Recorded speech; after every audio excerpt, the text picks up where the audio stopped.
Ono maning ning ngopo? Pak. Wis kurang. Ya wis ya, Les. Tengah pas. Wis.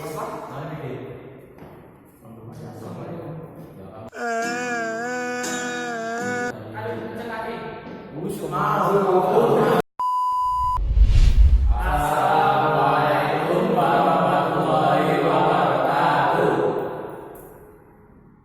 Kami dari kelompok Kerajaan Banten akan menjelaskan tentang seluk-beluk Kerajaan Banten.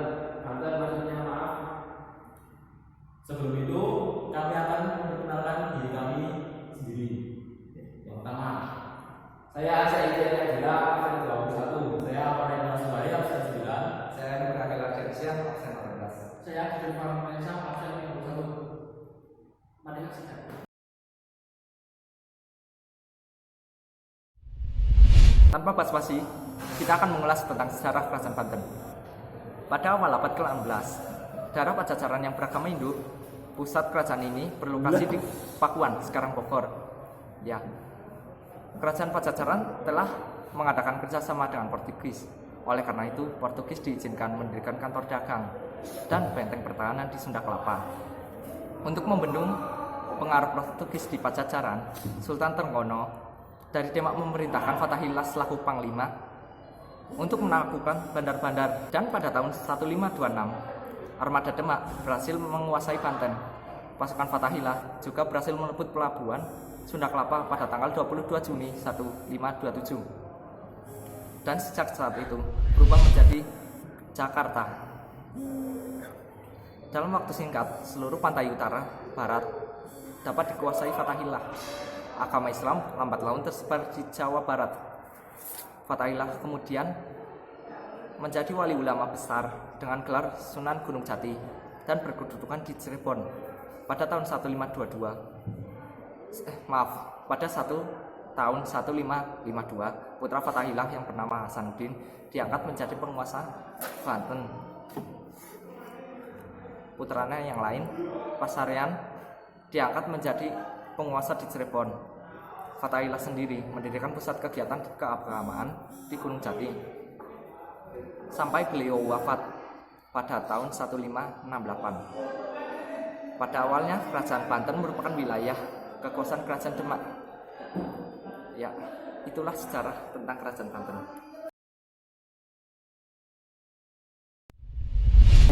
Kemudian saya akan menjelaskan tentang letak kerajaan secara geografis. Letak Kerajaan Banten terletak di daerah Jawa Barat bagian utara.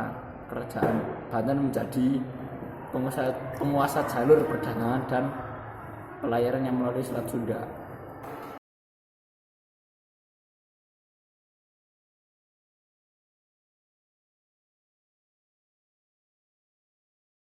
Saya akan menjelaskan tentang kondisi politik dari Kerajaan Banten. Setelah Banten muncul sebagai kerajaan yang mandiri, penguasaannya menggunakan gelar Sultan. Sementara dalam lingkaran istana terdapat gelar Pangeran Ratu, Pangeran Adipati, Pangeran Gusti, dan Pangeran Anom yang disandang oleh para pewaris. Pada pemerintahan Banten terdapat seseorang dengan gelar Mangkubumi, Kadipati, serta Syah Bandar yang memiliki peran dalam administrasi pemerintahan. Sementara pada masyarakat Banten terdapat kelompok bangsawan yang digelari dengan Tubagus atau Ratu Bagus, Ratu atau Sayyid, dan golongan khusus, kaum ulama, pamung raja, serta kaum jawara. Pusat pemerintahan Banten berada di antara dua buah sungai, yaitu Cibanten dan Cikarangmantu. Di kawasan tersebut dahulunya juga didirikan pasar, alun-alun, dan dibina oleh tembok beserta parit. Sementara di sebelah utara dari istana dibangun Masjid Agung Banten. Di sini saya akan menjelaskan tentang keadaan ekonomi Kerajaan Banten. Banten di bawah pemerintahan Sultan Ageng Tritayasa berkembang menjadi bandar perdagangan dan pusat penyebaran agama Islam. Adapun faktor-faktor adalah: 1. Letaknya yang strategis. 2. Jatuhnya Malaka ke tangan Portugis sehingga para pedagang dari Arab dan lain-lain langsung menuju ke Banten. 3. Banten mempunyai bahan ekspor penting, yaitu lada. Banten yang menjadi maju banyak dikunjungi pedagang-pedagang dari Arab, Gujarat, Persia, dan Turki. Di kota dagang Banten segera terbentuk perkampungan-perkampungan menurut asal bangsa itu. Seperti orang-orang Arab mendirikan kampung Pekojan, orang Cina mendirikan kampung Pacinan, orang-orang Indonesia mendirikan kampung Banda, kampung Jawa, dan sebagainya.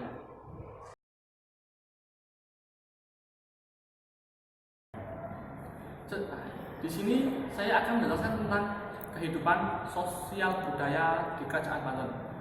Sejak Banten diislamkan oleh Fathahilah tahun 1527, kehidupan sosial masyarakat secara berangsur-angsur mulai melandaskan ajaran-ajaran Islam.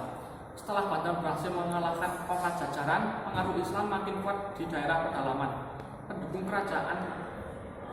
kerajaan Pajajaran menyingkir ke pedalaman, yakni ke daerah Banten Selatan. Mereka dikenal sebagai suku Baduy.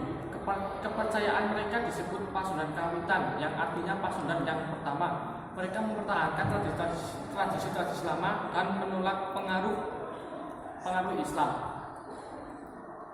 Kehidupan sosial masyarakat Banten semasa Sultan Agung Tritayasa cukup baik, karena Sultan memperhatikan kehidupan dan kesejahteraan rakyatnya.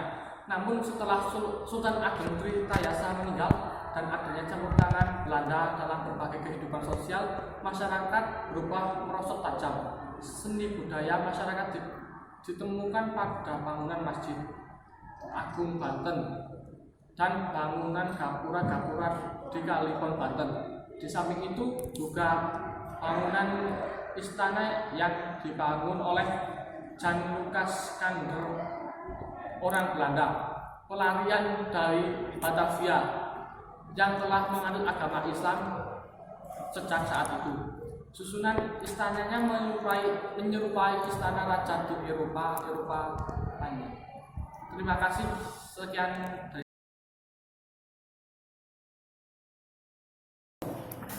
Ada 3 raja yang berpengaruh besar terhadap kerajaan Banten. 1. Sultan Hasanuddin. 2. Syekh Maulana Yusuf. Yang ketiga, Sultan Ageng Tirtayasa.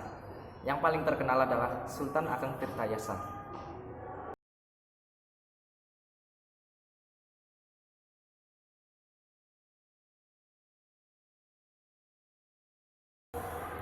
Di sini saya akan menjelaskan akibat dari runtuhnya Kerajaan Banten.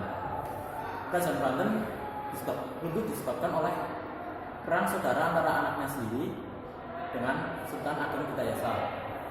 Dengan demikian, lambat laun Banten mengalami kemunduran karena tersisih oleh Batavia yang dikuasai oleh Belanda. Kerajaan Banten di sini dihapuskan oleh kolonial Inggris. Pada tahun 1813, Muhammad bin Muhyiddin James Salihin dipaksa mundur atau dipaksa turun tahta oleh Thomas Stamford Raffles. Pada peristiwa itulah yang menyebabkan atau mengakhiri Kesultanan Banten. Beberapa peninggalan yang berada pada Kerajaan Kesultanan Banten. Yang pertama yaitu Benteng Spelwitz. Pada masa jayanya, Benteng Spelwitz yang memiliki ketinggian 3 meter dibangun oleh Hendrik Luskazun Kardel pada tahun 1681 sampai 1684, yaitu pada masa Sultan Abunas Abdul Qahar. Sedangkan nama Spelwitz digunakan untuk menghormati gubernur Hindia Belanda yang masih berkuasa, yaitu Cornelis Janson Spelman. Peninggalan kedua yaitu Masjid Agung Banten. Masjid ini dibangun oleh Sultan Maulana Hasanuddin pada tahun 1552 sampai 1570. Masjid Agung terletak pada desa Banten, tepatnya di desa Banten sekitar 10 km sebelah laut kota Serang. Peninggalan ketiga yaitu Meriam Kiamut. Meriam Kiamut yang pertama kali dikeramatkan oleh sebagian penduduk Banten. Dulu tempatnya di dekat kanal di bawah sebuah gubuk beratap tanpa tembok yang diletakkan menghadap utara, seperti disiapkan untuk menembak kapal yang hendak merapat pada Pantai Karangatu.